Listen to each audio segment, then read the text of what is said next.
The Democrats voted to fund ICE today. Y'all, didn't you know Democrats in the House voted to fund ICE today?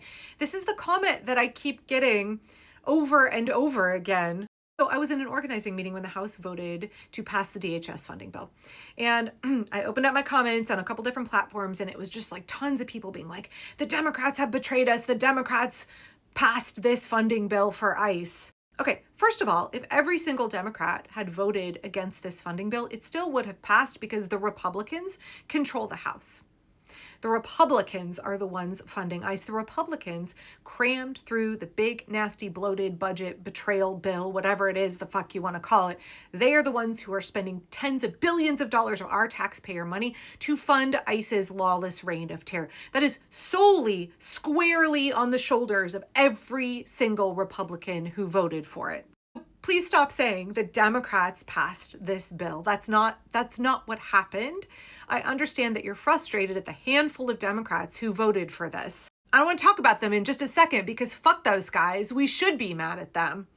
We absolutely can and should bring the heat for every Democrat who is collaborating with the fascist Republicans, who is failing to do right by the American people, who will go down in history as being feckless, spineless, and impotent. We absolutely should be pissed at those guys. We should be critiquing them. We should be primarying them. Okay, I promised I'd get to that in a minute. So, okay, put that over there for a second.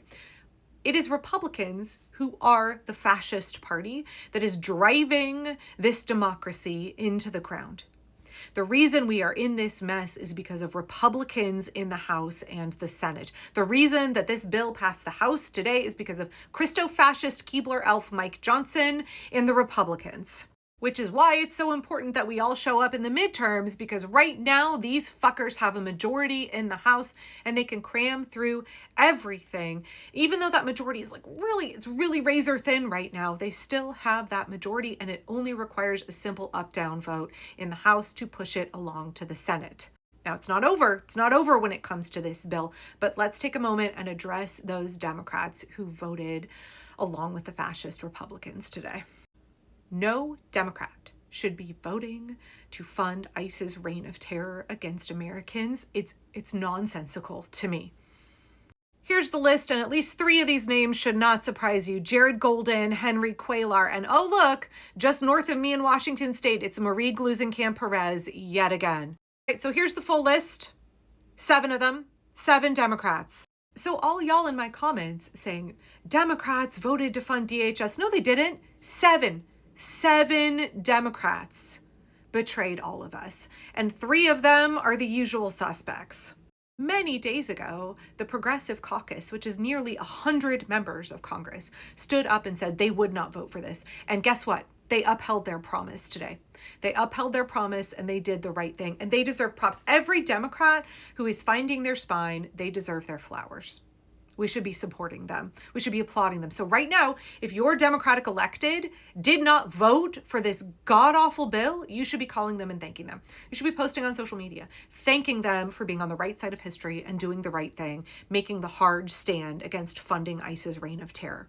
Likewise, if one of these 7 surrender Dems, and so many of them have voted over and over and over again to thank ICE agents for the Laken Riley Act. So many of them have consistently voted with Republicans. It's just, part of me is really frustrated at the lack of leadership.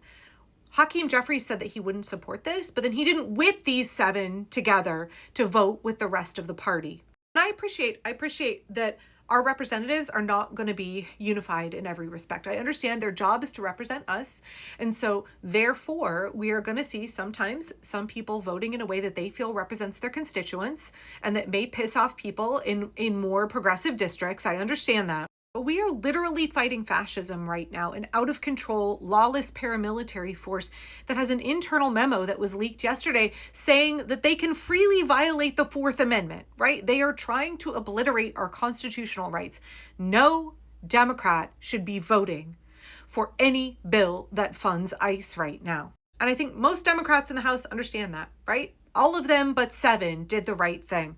This bill still has to pass the Senate in order to become law. So here's what we're going to do next. By the way, in the Senate, it needs that 60 vote threshold. So Democrats could effectively shut down this bill. We know Chuck Schumer and the surrender Dems betrayed us in March of last year and then last fall. We understand that.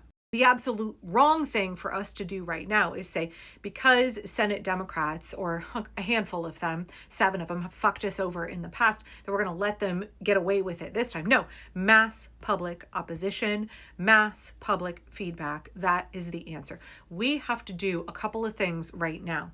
One, if your representative in the House voted against this bill, send him a thank you. Let him know. Call and say thank you for holding the line and doing the right thing. Our electeds need that positive feedback as much as negative feedback. They keep tallies, y'all. That data is not only useful for their office, they can bring it to Democratic leadership and to their colleagues and be like, look, I got 1,500 calls this week thanking me for holding the line and not funding ICE's reign of terror. If your representative is a Democrat who voted for this bill today, you need to call and email, let them know how outraged you are. Get your friends and neighbors to call. Everybody call in.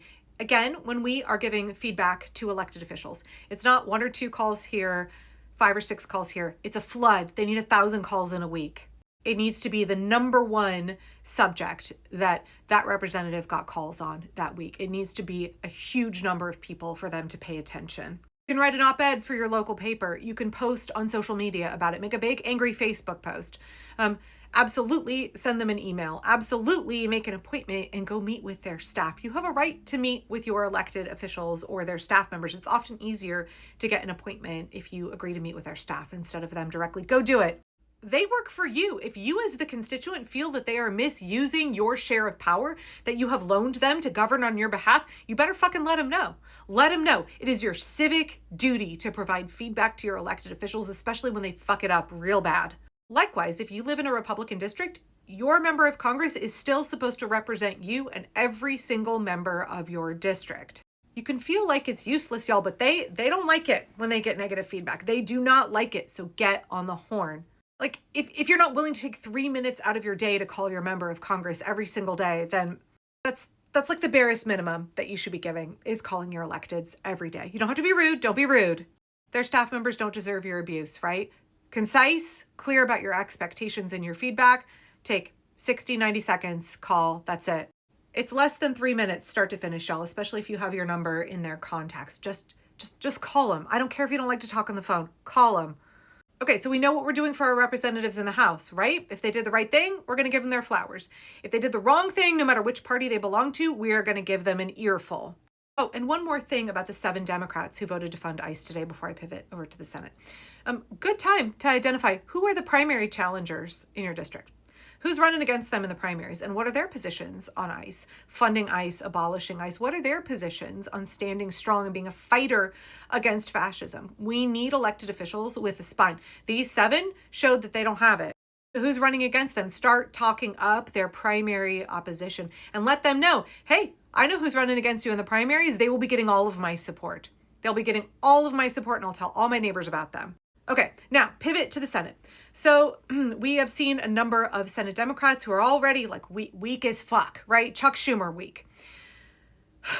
We need to let them know how we feel about this. We need to let them know that we deserve strong leadership. The American people deserve so much more than what we are getting under Chuck Schumer's leadership. We need to point to our senators who are standing on the wrong side, have already come out strongly and said they will not vote to fund this. We need to let everybody know that's what we want more of. That's what we need to see. Earlier today in the Indivisible What's the Plan call, Ezra said, if we as the American electorate are not willing to collectively stand up against the failed leadership of Chuck Schumer and the surrender Dems, then what we're going to get is more of the same. If we don't demand better leadership, if we don't, I always say, like, know your worth, girl, right? If we don't know our worth and we don't insist on better leadership, we are going to get more failed leadership. Yeah, it's work. It sucks. It's labor. It sucks that we don't have an opposition party who is behind us 100%. There are Democrats in the House and the Senate who are willing to do the right thing. We've got to amplify their voices. They are our allies. The rest of those fuckers, they're a bunch of cowards, and we need to vote them out. If you want support and guidance organizing a primary challenge against a member of Congress who is not doing the right thing, who is failing you, failing this country, go to indivisible2026.org. We need elected representatives who are our allies. We need representatives who will fight for us and the Constitution and the future of this country. We don't get that by magic. We get it because we work for it.